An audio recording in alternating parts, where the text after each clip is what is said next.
isso, a gente precisa entender um pouco do que afinal a gente quer dizer com ciência, quando a gente fala de defender a ciência. A ciência, então, é vista por nós, cientistas, como um processo, um método. É um processo de investigação da realidade, que pressupõe a nossa capacidade de mudar de ideia diante de novas evidências, desde que essas evidências sejam robustas, e da crítica dos nossos pares quando apontam alguma falha metodológica, algum erro no nosso trabalho. Com isso, a gente consegue produzir a melhor descrição possível da realidade em um determinado momento histórico, com as melhores ferramentas que a gente tem na mão naquele momento. O momento histórico, político, social, econômico pode mudar. As ferramentas podem mudar, elas podem ser melhoradas. E com isso, a gente pode mudar de ideia diante de novas evidências, se essas evidências forem robustas o suficiente. Pode passar. O que a gente não quer dizer com ciência? Ciência não é uma verdade absoluta, um dogma. Ciência não é qualquer coisa que seja publicada num artigo científico. Como a gente tem visto muito durante essa pandemia. Mas saiu num paper. Não é porque saiu num periódico científico que automaticamente se torna ciência ou ciência de qualidade. Também não é qualquer coisa dita por um cara de jaleco que tem vírgula PhD depois do nome. E definitivamente não é qualquer coisa que seja ensinada numa universidade, porque infelizmente nas nossas universidades a gente também ensina bastante besteira. Pode passar? Portanto, a ciência não é uma questão de opinião, não é uma questão do que eu enxergo versus o que você enxerga. Não é uma visão do mundo. Alguém desenhou um número no chão ali. Ou é um 6 ou é um 9. Não é como eu vejo, é o que desenharam no chão. E para descobrir o que desenharam no chão, a gente usa um método. Esse método se chama método científico. É um processo investigativo que vai investigar para descobrir que número, afinal, está no chão. É um 6 ou é um 9. Não é uma questão de desrespeitar a opinião alheia. É questão que a ciência funciona buscando os fatos. E o fato é que ou é um 6 ou é um 9. Não dá para ser os dois. Pode passar.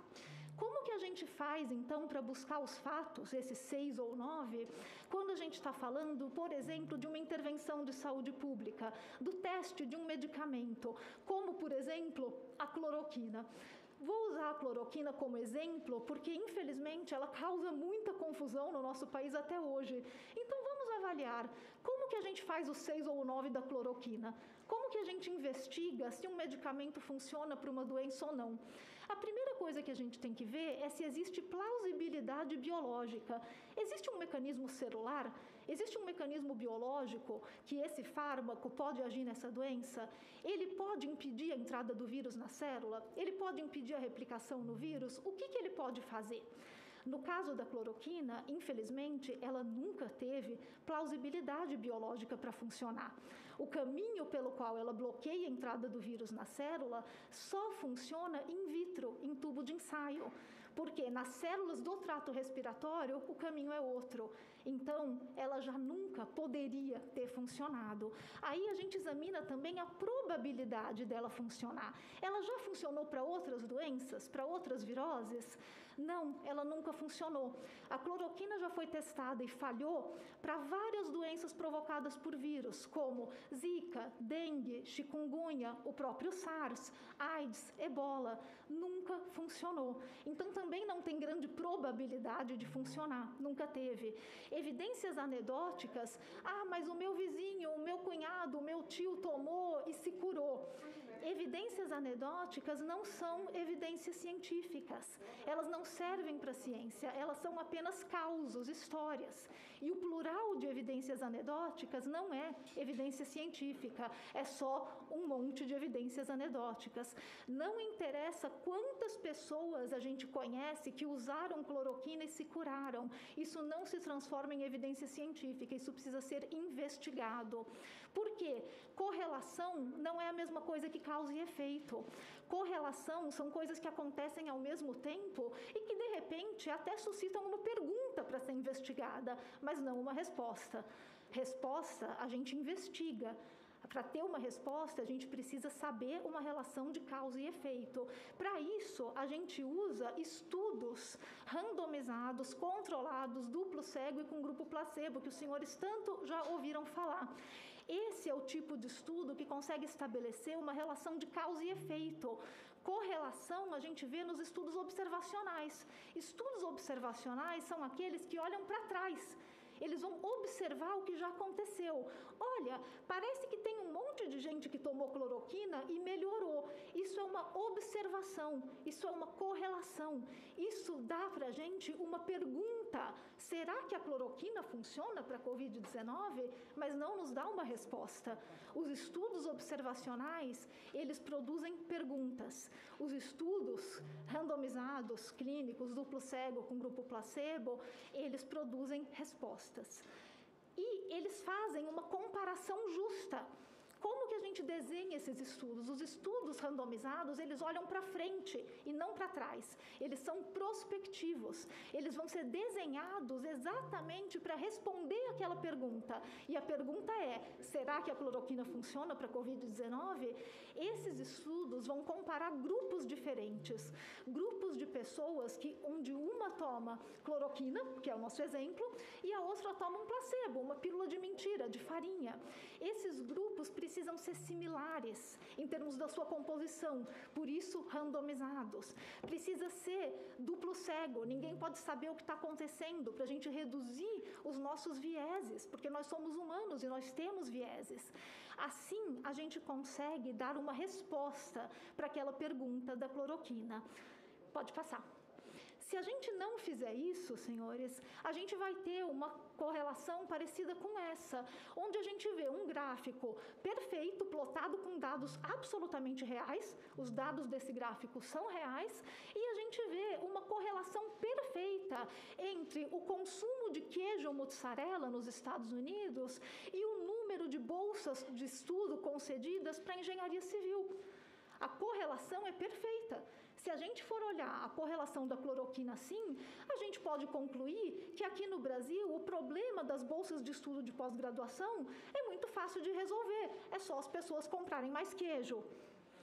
Pode passar. Ou a gente pode observar uma curva assim, uma curva epidemiológica. Isso é uma curva de doença epidemiológica, a gente vê que ela tem aí alguns picos, e muitas vezes esse tipo de correlação também é feito, essa correlação temporal.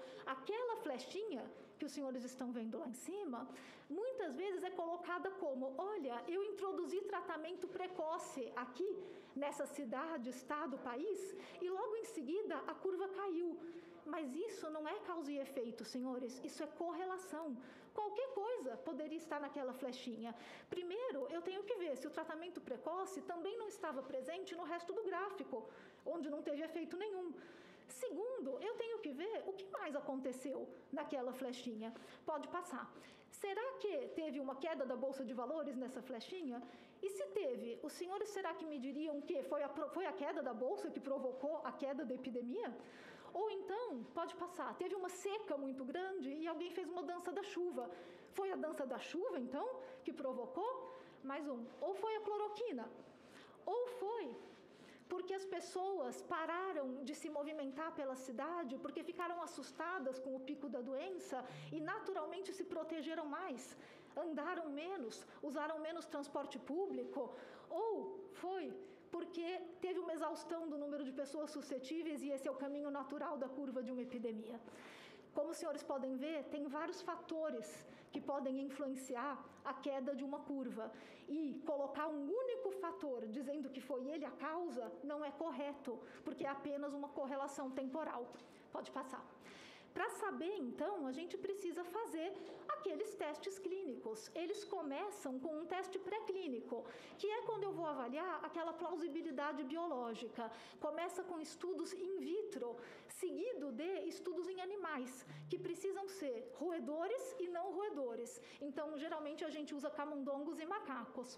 Daí, a gente pode passar os três. Aquelas 3 fases de teste clínico em humanos, pode ir mais um, obrigada.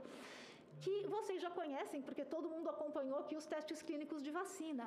E nessas fases a gente vai ver toxicidade, se o remédio realmente tem efeito, qual é a dose segura e 15 na fase segundos. 3, a comparação justa. Estou terminando, senador.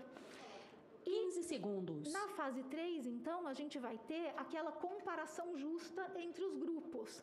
Pode passar. Como é que a gente fez nesse caso para a cloroquina? A gente não fez nessa ordem, por causa da pandemia e porque a gente teve uma pressão popular e política muito grande para testar esse medicamento.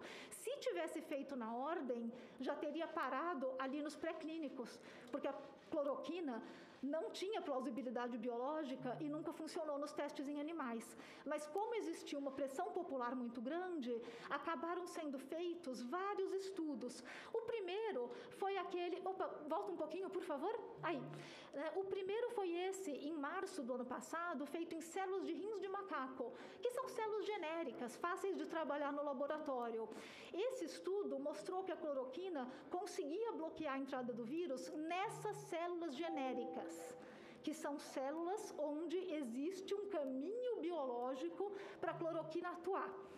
E esse caminho, ele não se concretiza em células do sistema respiratório. A cloroquina só funciona em tubo de ensaio em células genéricas. Por isso que ela nunca funcionou em modelo animal e nem em humanos. Pode passar. Em seguida, a gente teve aqui no Brasil o famoso estudo de Manaus, que foi um estudo de segurança e de definição de dose, onde eles testaram uma dose baixa e uma dose alta para a cloroquina. E o que eles perceberam? Que a dose alta era perigosa e a dose baixa não funcionava. Só esse estudo já foi suficiente para que vários países acendessem um alerta de, opa, parece que esse negócio não funciona.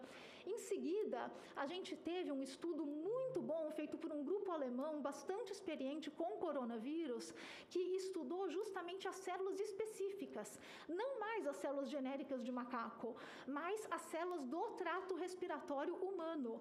E viu que realmente nessas células a cloroquina não funciona, porque a entrada do vírus que ela bloqueia não é a mesma entrada que o vírus usa nas células respiratórias humanas. O vírus, nas nossas células, usa outro caminho, um caminho para o qual a cloroquina não faz nem cosquinha. E daí a gente vê que a cloroquina nunca poderia ter funcionado em humanos. Pode passar. Aí a gente teve um outro estudo, e eu tenho todos esses aqui, eu posso deixar depois com o presidente, né?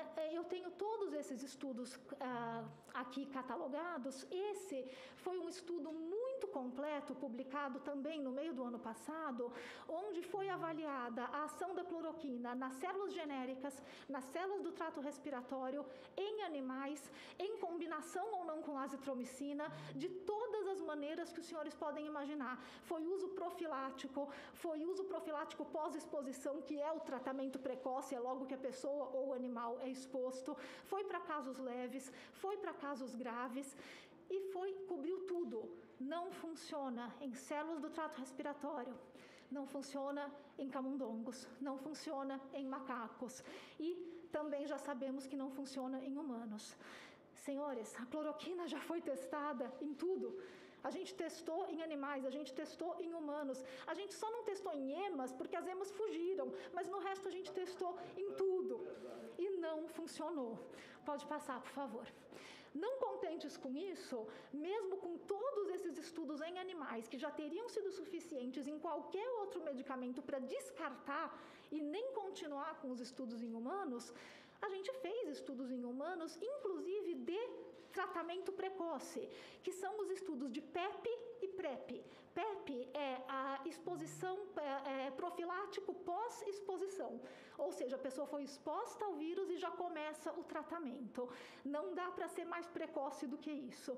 Não funcionou. Aí a gente teve os de PrEP, que é profilático. Vamos dar para profissionais de saúde porque eles são muito expostos. Também não funcionou. Ou seja, a gente testou, e isso tudo é no ano passado. Tudo que está nesse gráfico já era mais do que suficiente para enterrar a cloroquina de vez. e a gente poder mover a discussão para coisas mais relevantes. Isso no ano passado. Nós estamos pelo menos 6 meses atrasados em relação ao resto do mundo, que já descartou a cloroquina, e aqui no Brasil a gente continua discutindo isso. Próximo, por favor. Isso é negacionismo, senhores. Isso não é falta de informação. Negar a ciência e usar esse negacionismo em políticas públicas não é falta de informação, é uma mentira. E no caso triste do Brasil, é uma mentira orquestrada pelo governo federal e pelo Ministério da Saúde. E essa mentira mata, porque ela leva pessoas a comportamentos irracionais que não são baseados em ciência. E isso não é só para a cloroquina aqui é apenas um exemplo. Isso serve para uso de máscaras, isso serve para distanciamento social, isso serve para compra de vacinas que não foi feita em tempo para proteger a nossa população. Esse negacionismo da ciência, perpetuado pelo próprio governo, mata. Deixo os senhores com um trecho de um texto que eu publiquei no jornal O Globo. Não se trata de ignorância inocente. É mentir em nome de uma agenda política ou ideológica, ou de encontrar desculpas para não fazer nada. Quando Jair Bolsonaro nega a pandemia, nega a ciência e nega o direito à vida dos brasileiros, ele nega consensos científicos e nega direitos humanos. Mente. Negacionismo é a propagação intencional da mentira. E nós não devemos nunca permitir que negacionistas ocupem posições de poder. Muito obrigada.